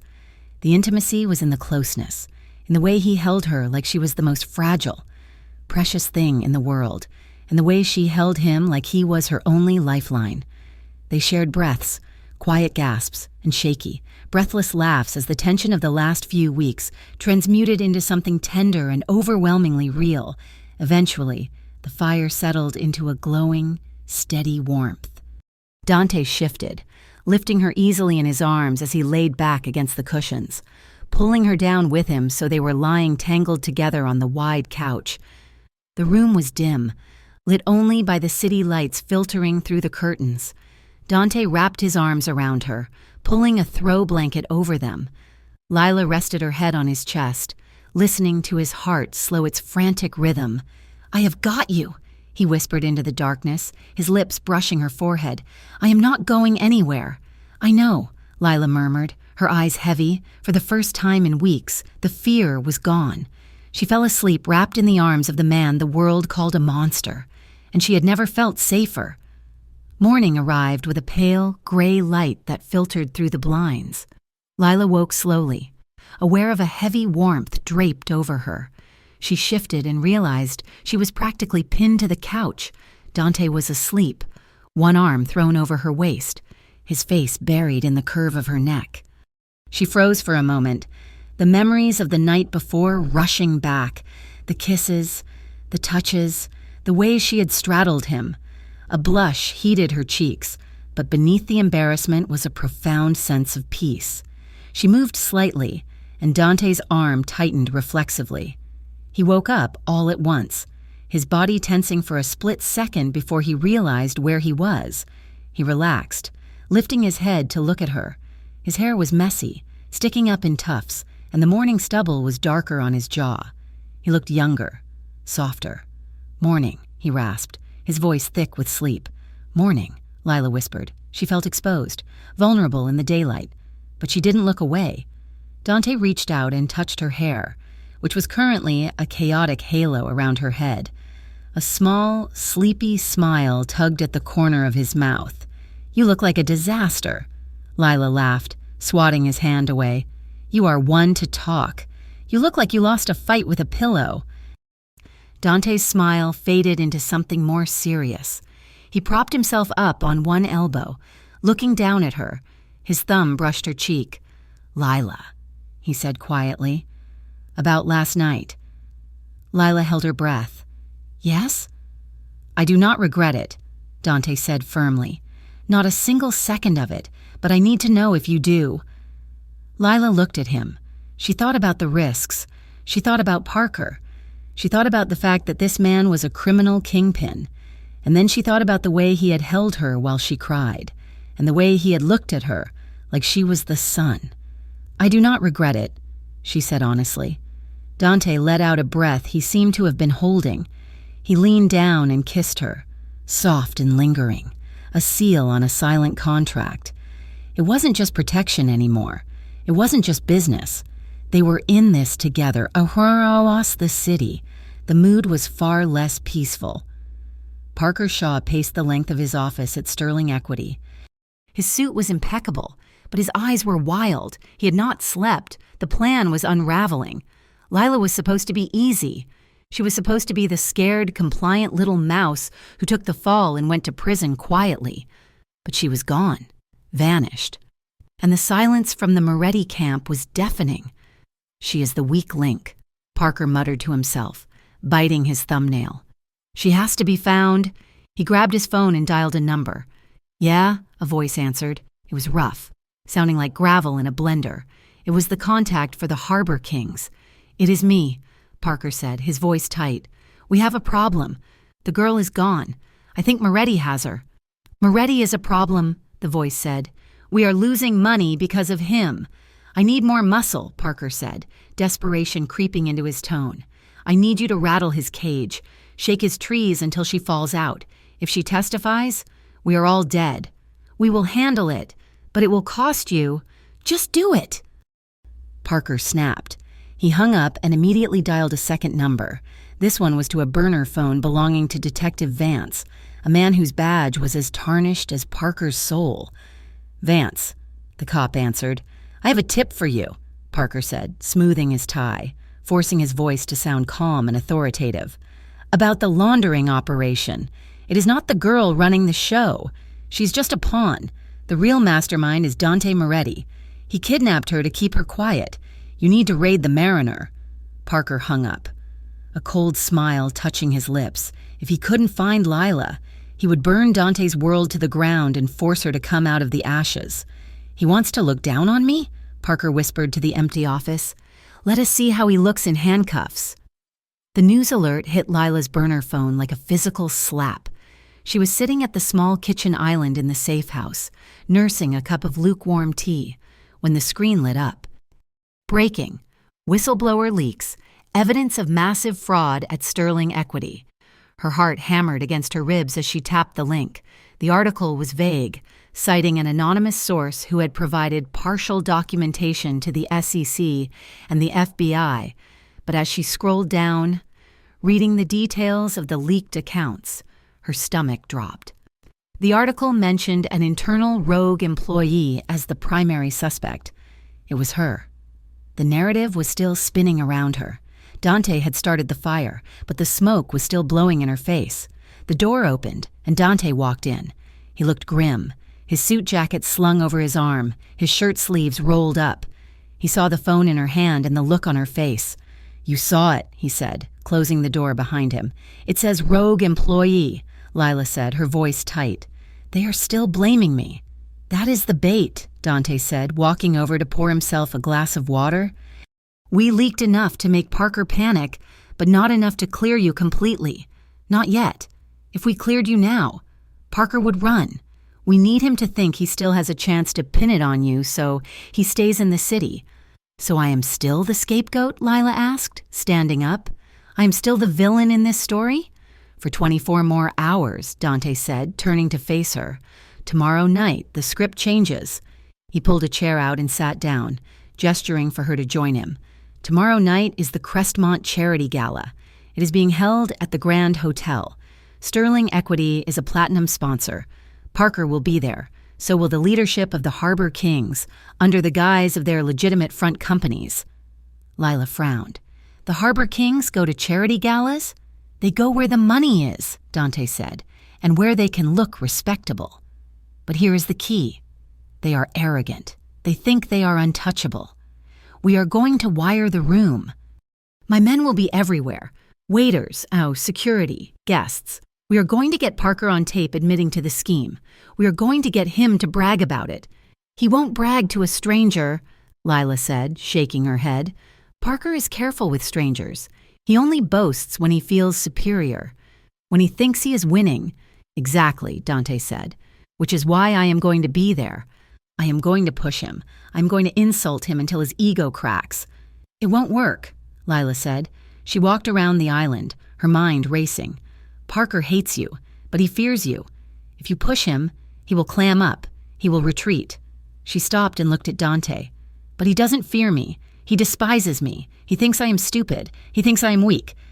If I am there, if I confront him, he will want to put me in my place. He will say things to me that he would never say to you. Dante's expression hardened. No, Dante, absolutely not, he said, standing up. It is too dangerous. Parker is desperate. If he sees you, he might do something unpredictable. I am not risking you. You said we were partners, Lila argued, stepping closer to him. You said I wasn't just a victim. Well, prove it. Let me help. I know his tells. I know which buttons to push. I know exactly how to make him feel so superior that he confesses just to prove how smart he is. Dante looked down at her, his jaw set in a stubborn line, but he saw the fire in her eyes, the same fire that had drawn him to her in the club. She wasn't asking for permission. She was demanding agency. If anything happens, Dante started. I will be right next to you, Lila promised. I will follow your lead. I will stay close, but I am done hiding in this apartment while you fix my life. I want to look him in the eye when he falls. Dante stared at her for a long moment, the silence stretching taut between them. Finally, he let out a harsh breath and ran a hand through his hair. Fine, he said, his voice rough, but you do not leave my side. Not for a second. If I tell you to move, you move. If I tell you to run, you run. Understood? Understood, Lila said. The dress arrived the next afternoon in a long black box. It was midnight blue silk, simple and devastatingly elegant. It had a high neck but a back that plunged low, held together by delicate straps. Lila pulled it on, the fabric cool and fluid against her skin. It fit perfectly, skimming her curves without clinging, making her feel armored and beautiful. She pinned her hair up, leaving a few tendrils loose to frame her face. She applied her makeup with a steady hand, sharp eyeliner, a bold red lip. She wasn't dressing for work. She was dressing for war. When she walked into the living room, Dante was waiting. He was wearing a tuxedo, the black tie undone around his neck. He was on the phone, barking orders to Marco. But the moment he saw her, the words died in his throat. He lowered the phone slowly, ending the call without saying goodbye. Lila stopped in the center of the room, suddenly shy under his intensity. Is it too much? Dante didn't answer immediately. His gaze traveled slowly from the hem of the dress up to her face, lingering on the curve of her waist and the bare expanse of her back as she turned slightly. His eyes were dark, filled with an open, raw admiration that made heat flush Lila's cheeks. No, Dante said, his voice dropping to a low rumble. It is perfect. You look. He shook his head, as if words failed him. Dangerous. He walked over to a small table and picked up a velvet box. Turn around. Lila turned, presenting her back to him. She felt him step closer, the warmth of his body radiating against her bare skin. She shivered as he brushed her hair aside. This is not just jewelry, Dante murmured near her ear. It is a transmitter. Tiny microphone in the pendant, just in case you get separated from me. He fastened the necklace around her throat. His fingers lingered on the sensitive skin of her neck, tracing the line of her pulse. His touch was electric, grounding and thrilling all at once. Lila turned around in the circle of his arms. They were inches apart. The tension in the room spiked, heavy with the unspoken promise of the night ahead. "I am scared," she whispered, admitting it for the first time. Dante reached up and cupped her face, his thumbs stroking her cheekbones. "Good. Fear keeps you sharp, but you are not doing this alone." He leaned his forehead against hers. They breathed in sync, a quiet moment of unity before the storm. It felt like a vow. "Be careful," he whispered against her lips. Lila closed the distance and kissed him, slow, deep, unhurried. It wasn't a kiss of passion, but of possession. It was a claim. "I am yours, and you are mine, and we are walking into the fire together." When they pulled apart, Dante's eyes were fierce. "Let us go get him." The Grand Hotel ballroom was a sea of chandeliers, champagne and false smiles. The air smelled of expensive perfume and hypocrisy. Lila walked in on Dante's arm, her head held high. She could feel the ripple of attention as they entered. People whispered behind their hands. "Is that the girl from the news? Why is she with Moretti?" Dante's grip on her arm was firm, reassuring. He navigated the crowd like a shark moving through a reef, nodding to people but never stopping. Then she saw him. Parker was standing near the bar, holding court with a group of older men in suits. He looked confident, laughing at his own joke, but when his eyes landed on Lila, the laughter died instantly. His expression hardened. His jaw tightened so visibly that Lila could see the muscle jump from across the room. He excused himself from his group and watched them approach, his eyes narrowing into slits of pure venom. "Ready?" Dante murmured. "Ready," Lila breathed. They stopped a few feet from Parker. "Parker," Dante said smoothly. "Enjoying the evening?" Parker ignored him, his gaze fixed on Lila. "You have a lot of nerve showing your face here. Lila, I thought you would be halfway to Mexico by now."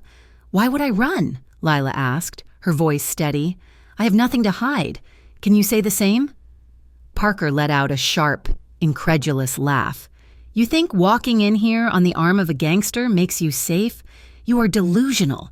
The feds are already building a case against you. You are a walking corpse. Lila—" "And yet," Lila said, stepping closer, "you look nervous. Parker, is the investigation getting too close to the truth? Is that why you are sweating?" Parker's face flushed. "I'm not sweating. I'm celebrating. We had a record quarter. Thanks to me cleaning up your mess." "My mess?" Lila raised an eyebrow. "Or the mess you made with the Harbor Kings?" The name hung in the air like a dropped glass. Parker went rigid. He glanced around quickly to see if anyone had heard. "Keep your voice down," he hissed, stepping into her space. "You do not know what you are talking about." "I think she knows exactly what she is talking about," Dante interjected, his voice cool and lethal. "And I think you know that your little house of cards is shaking." "Parker," one breath, and it all comes down. Parker sneered at Dante. "You are trash. Moretti. Trash from the streets trying to play dress-up in a tuxedo. You do not belong here, and neither does she. Trash is the only thing standing between you and a prison cell," Dante said calmly. "Enjoy the champagne. Parker, it might be the last vintage you drink for 20 years. Dante steered Lila away before Parker could respond, leaving the man seething in their wake. "Did you get it?" Lila whispered as they moved toward the dance floor. Dante tapped his earpiece discreetly.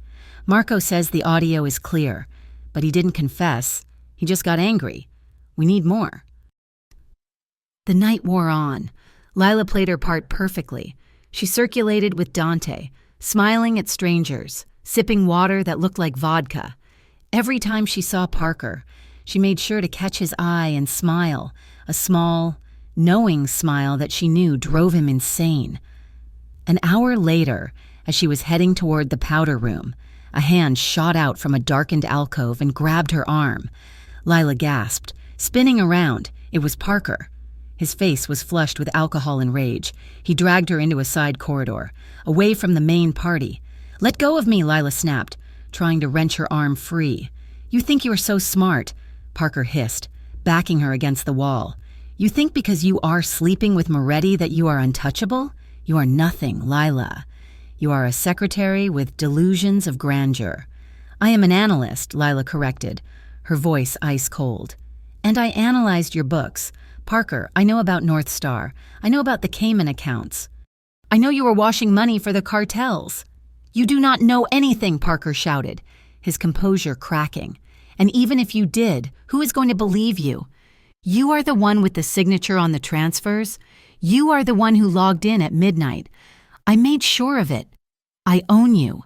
Lila, I can snap my fingers and you disappear. Is that a threat? Lila asked, her hand drifting to her necklace, ensuring the microphone had a clear path. Are you threatening to kill me, Parker? Like you are killing the company? I will do whatever I have to do, Parker snarled, leaning in close, his spit flying. I built this deal. Me. I control the Harbor Kings. I move their money, and I am not going to let some failed little girl ruin it. If you do not shut your mouth, I will take you down, and I will take that gangster down with you. Get your hands off her. The voice was a low growl from the end of the corridor. Parker froze. He looked up to see Dante standing there. Dante wasn't posing anymore. The tuxedo jacket was unbuttoned, his hands loose at his sides, but the violence radiating off him was palpable. Parker released Lila and stepped back, smoothing his jacket with trembling hands. We were just talking. Dante walked forward slowly. You were threatening her. She is delusional, Parker said, trying to regain his footing. She is making up stories. I heard every word, Dante said. He stopped a foot away from Parker, towering over him. And so did the recording device she is wearing. Parker's face went white. His eyes darted to Lila's necklace, then back to Dante. The realization hit him like a train. You set me up. I just gave you a shovel, Dante said. You dug the grave yourself. Just then, Dante's earpiece crackled. He pressed a hand to his ear, his expression shifting from anger to alert focus. What? Dante snapped into the mic. Boss, Marco's voice was urgent in his ear. We have a problem. The Harbor Kings. They are moving. They realized something is wrong. They are pulling the physical ledgers out of the hotel safe right now. They are going to the parking garage. Dante swore under his breath. He looked at Parker, then at Lila. The evidence is moving, Dante said to Lila. If they get those ledgers out of the building, the recording might not be enough. We need the paper trail to corroborate his confession. Go, Lila said. Go get them. I can't leave you with him, Dante said, glancing at Parker, who looked like a cornered rat. He is a coward, Lila said. He won't do anything with people around. Go, Dante. We lose everything if those books disappear. Dante made a split-second decision. Marco is downstairs. Go to the lobby. Stay in the light. Do not move until I come for you. He turned to Parker. If you touch her again, I will not wait for the police. I will end you right here. Dante turned and sprinted down the corridor toward the service elevators. Lila watched him go, then turned back to Parker. Parker was staring at her, his breathing heavy, but he wasn't looking at her with fear anymore. He was looking at her with a sudden, dawning realization. He left you, Parker whispered. A slow, cruel smile spread across his face. He went after the money. He chose the business over you. He went to finish you, Lila said, though her heart was pounding. No, Parker said, straightening his cuffs. He made a mistake. And now I have leverage. He pulled a phone from his pocket. Bring the car around, to the side exit. Now. Lila backed away. What are you doing? I am leaving, Parker said. And since you are the only one who can tie me to the recordings, you are coming with me. Lila turned to run, but the side door of the corridor burst open. Two large men in ill-fitting suits stepped in. Harbor King's muscle. Grab her, Parker ordered. Lila screamed, but one of the men clamped a heavy hand over her mouth.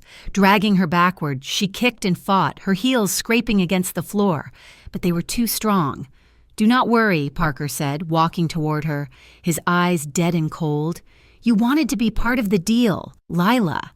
Now you are the insurance policy. They dragged her out the side door into the cool night air, toward a waiting black SUV. As she was shoved into the back seat, Lila's hand clutched the necklace Dante had given her. Dante, she prayed silently, please hear me. The underground parking garage of the Grand Hotel was a cavern of concrete and shadows, the air thick with the smell of gasoline and damp earth. It It was a world away from the crystal chandeliers and champagne flutes of the ballroom 3 floors above. Lila Nguyen crouched behind a concrete pillar, her heart hammering against her ribs like a trapped bird. Her midnight blue silk dress, chosen to make her feel like a queen, now felt like a liability as she gathered the skirt to keep it from brushing the dirty floor. Beside her, Marco was typing furiously on a ruggedized tablet, the blue light reflecting off his focused, grim face. They had barely escaped the corridor upstairs. When Parker had tried to drag her into the SUV, Dante's security team had descended with terrifying precision, creating just enough chaos for Lila to slip free. But instead of running to safety, she had grabbed Marco's arm and pointed toward the service elevator where the Harbor Kings were moving the heavy boxes of physical ledgers.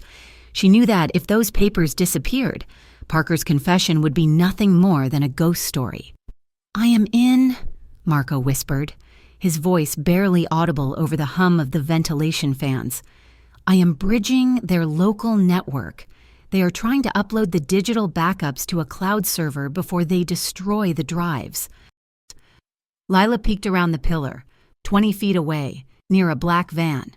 3 men were frantically loading boxes. One of them was holding a laptop open on the hood of the car. "Can you stop it?" Lila asked. "I am mirroring it," Marco said, sweat beading on his forehead. "I need 2 minutes, just 2 minutes, and we have everything. The accounts, the names, the dates. It will all be on my server." Lila nodded, pressing her back against the cold concrete. She closed her eyes for a second. For years, she'd been the girl who followed the rules. She colored inside the lines. She stayed late to fix other people's mistakes. She never caused trouble. And where had it gotten her? Framed, humiliated, and hunted. She opened her eyes. That girl was gone. The woman crouching in the garage was done being afraid. Upstairs in the ballroom, the illusion of control was shattering. Parker Shaw stood near the exit, scanning the room with frantic eyes. His partners were gone. Lila was gone. And the detective on his payroll had just sent a text that made his blood run cold. "Feds are moving. Moretti turned on you. Get out!" Parker felt a scream building in his throat. His perfect life, his corner office, his reputation. It was all dissolving like sugar in hot water. Panic, sharp and blinding, took over. He didn't think. He reacted. He ran for the elevators, his mind fixated on one thing: the gun in the glove box of his Porsche, parked on the lower level. If he could get to the gun, he could destroy the evidence. He could silence anyone who stood in his way. The elevator doors pinged open on the garage level. Parker stormed out, tearing his bow tie loose, his breathing ragged, in the shadows. Marco's tablet chimed softly. "Got it?" he whispered. "Download complete." "Hey!" The shout came from the van. One of the Harbor Kings, a man with a buzz cut and a scar over his eye, had spotted the glow of the tablet. "Run!" Marco hissed to Lila, shoving her toward the ramp.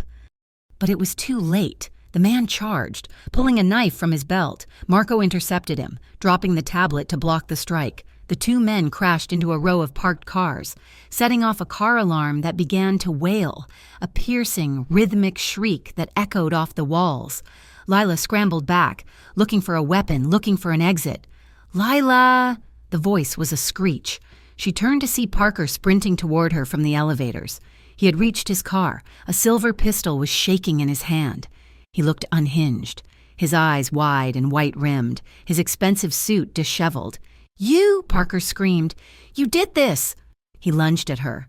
Lila tried to dodge, but her heel caught on a drainage grate. Parker grabbed her by the hair, yanking her head back with a brutal force that made her cry out. He spun her around, jamming the barrel of the gun into her temple, using her body as a shield against the rest of the garage. "Back off!" Parker screamed at the Harbor Kings, at Marco, at the shadows. "I will kill her! I swear to God, I will kill her!" Tires screeched. A black sedan roared down the entrance ramp, skidding to a halt sideways, blocking the exit. Dante Moretti stepped out. He didn't look like a businessman anymore. He looked like death walking. His tuxedo jacket was gone. His sleeves rolled up, revealing the muscles of his forearms tense as steel cables. 2 of his men flanked him, guns drawn but held low. "Parker," Dante said. His voice was not loud, but it cut through the wailing car alarm like a razor. "Let her go!" "Stay back!" Parker shrieked, pressing the gun harder against Lila's skin. She winced, tears of pain pricking her eyes, but she bit her lip to keep from sobbing. "You ruined everything! She is the reason! She is the leak!" "She is the best thing that ever happened to your company," Dante said, taking a slow, deliberate step forward. "And you treated her like garbage. She is garbage." Parker spat, dragging Lila backward toward the van. "She is nothing. Just a little worker bee I could crush whenever I wanted." Lila felt the vibration of his scream in her own chest. The fear was there, terrible and cold, but beneath it, the anger finally boiled over. She was done being crushed. "I am not nothing," Lila said. Her voice shook, but it was audible. Parker froze. "Shut up!" "No," Lila shouted, finding her strength. "I am the one who fixed your portfolios. Parker, I am the one who covered your mistakes for 3 years. You didn't build that reputation. I did. You are just a fraud who steals credit because you are too incompetent to do the work yourself." "Shut your mouth!" Parker roared, his attention fracturing. The insults hit his ego harder than any physical blow could have. He looked down at her, his face twisting in pure, childish rage. "I made you! You used me!" Lila screamed back, looking him right in the eyes. "And now everyone knows exactly what you are." "A small, pathetic thief," Parker cracked. With a howl of fury, he raised the gun, intending to pistol whip her into silence. It was the mistake Dante had been waiting for. The moment the gun left Lila's temple, Dante moved. He didn't run. He exploded forward with terrifying speed. Parker saw the movement and panicked. He jerked the trigger. Bang! The shot was wild. The bullet grazed Dante's upper arm, tearing through the white shirt and drawing a line of red before ricocheting off the concrete pillar behind him with a sharp zing. Sparks showered down near Lila. Lila dropped to the ground, covering her head. Dante didn't even flinch. He crashed into Parker, his shoulder driving into the other man's chest. The impact lifted Parker off his feet. They slammed onto the concrete floor, the gun skittering away into the darkness. It wasn't a fight. It was a dismantling. Parker tried to swing, his fists flailing wildly, but Dante was a precise instrument of violence. He blocked a punch and drove his own fist into Parker's stomach, doubling him over. Parker gasped, all the air leaving his lungs. Dante grabbed Parker by the lapels of his ruined tuxedo and slammed him back against the concrete. "You wanted to bury people?" Dante snarled, his face inches from Parker's. "Start digging." He spun Parker around, wrenching his arm behind his back with a sickening pop of the shoulder joint. Parker screamed, his face pressed into the dirty, oil-stained floor. Dante put a knee in the center of Parker's back, pinning him down effortlessly. Sirens wailed outside, louder now, joined by the screech of tires as police cruisers and unmarked federal vehicles swarmed the garage entrance. Uniformed officers poured in, weapons drawn, shouting commands. "Federal agents, drop your weapons!" Dante didn't look up. He kept his weight on Parker, holding him there in the dirt. One of the federal agents, a stern woman in a windbreaker, approached them, handcuffs ready. "Step away. Moretti. We have him." Dante waited a beat, then slowly stood up. He straightened his shirt, ignoring the blood seeping from the graze on his arm. The agent hauled Parker up, only to force him back down to cuff him properly. Parker was weeping now, snot and blood running down his face, his expensive suit covered in grease. Lila stood up slowly. Her dress was torn at the hem, her hair wild, but she stood tall. She walked over to where Parker lay. A small crowd had gathered at the edges of the crime scene, hotel staff, guests who had wandered down, and a few of Lila's co-workers who had been at the gala. One of the junior analysts, a young man who had watched Parker berate Lila for years, stared at the scene in shock. "He always looked down on you," the man murmured, the words carrying in the sudden silence of the garage. Dante heard it. He looked at Lila, then down at Parker. who was writhing helplessly on the ground, his cheek pressed against the cold cement. Dante's eyes burned with a hard, satisfied calm. "He will look up," Dante said quietly, his voice carrying just enough for Parker to hear. "From the ground, that is all he has got left now." Parker squeezed his eyes shut, but he had no choice. To see anything, he had to tilt his head back. He had to look up from the floor at the woman he had tormented and the man who had kept his promise. Lila looked down at him. She didn't smile. She didn't gloat. She just looked at him with a profound indifference, as if he were already a memory. Then she turned her back on him and walked toward Dante. The weeks that followed were a blur of depositions, interviews, and paperwork. The evidence Marco had pulled from the garage, combined with the recordings from the gala, was damning. The federal case against Parker Shaw was airtight. He was facing charges for money laundering, racketeering, assault with a deadly weapon, and fraud. The Harbor King's leadership was decimated, their assets frozen. Lila was cleared of all wrongdoing. The rogue employee narrative was corrected in the press, replaced by the story of a brave whistleblower who had helped bring down a corruption ring. But she didn't go back to sterling equity. When the interim CEO called to offer her job back with a raise, Lila politely declined. She was done with that world. Instead, she took a job at a small, forensic accounting firm in the city. The pay was lower, the office was modest, but the partners were honest, and they treated her with respect. She moved into a new apartment, a place with big windows and no bad memories. But there was one piece of her life that was still unsettled. Dante had kept his distance during the investigation. He had testified. He had made deals to reduce his own exposure, and he had let his lawyers handle the transition of his businesses into more legitimate waters. He had given Lila space to heal, to find her own footing without him looming over her. It had been 3 weeks since the gala. Lila missed him with an ache that surprised her. On a Tuesday evening, as the sun was beginning to dip below the horizon, painting the sky in shades of bruised purple and gold, Lila walked out of her office building. He was waiting for her. Dante stood by the railing of the river walk across the street. He wasn't wearing a tuxedo or a suit. He wore a dark wool coat and jeans, looking less like a Don and more like a man. Lila crossed the street, her heart doing that familiar double beat. She stopped a few feet away from him. "You are hard to get a hold of," Lila said softly. Dante turned to look at her. The graze on his arm had healed, but the intensity in his eyes hadn't faded. "I wanted to give you time, to decide what you wanted when the adrenaline wore off." "I know what I want," Lila said. "Do you?" Dante asked. He turned back to the river, watching the city lights flicker on the water. "I am not Parker. Lila, I won't lie to you. I am cleaning up my business, but I will never be a saint. I have enemies. I have a past. Being with me. It is not safe. It will never be completely safe." Lila moved to stand beside him at the railing. The wind off the water was biting. She shivered slightly. Without a word, Dante took off his coat and draped it over her shoulders. The silk lining was warm from his body. His hand lingered on her shoulder, then trailed down her arm until his fingers brushed against hers. Lila twined her fingers with his, holding on tight. "I do not want a saint, Dante," she said. "I want the man who sat on the floor with me when I was falling apart. I want the man who looked at me when I was invisible." She turned to face him fully. "I used to think safety meant following the rules, but the rules didn't save me.